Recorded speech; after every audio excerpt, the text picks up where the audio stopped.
உழைப்பாளி இல்லாத நாடுதான் எங்கும் இல்லையா அரஹோயா அவன் உழைப்பாலே பிழைக்காத பேருதான் எங்கும் இல்லையா அரஹோயா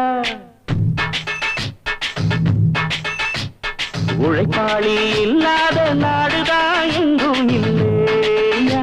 அரஹோயா அவன் உழைப்பாலே பிழைக்காத பேருதான் எங்கும் இல்லையா அரஹோயா அர சாமியோ சாமி அப்படி இருந்துட்டா காமி கூலியோ கூலி எங்களை நம்பிட்டா பூமி பிறர் வாழ்வதே எங்க வேர்வையில் தான் உழைப்பாளி இல்லாத நாடுதான் எங்கும் இல்லையா அவன் உழைப்பாலே பிழைக்காத பேருதான் எங்கும் இல்லையா ஐயா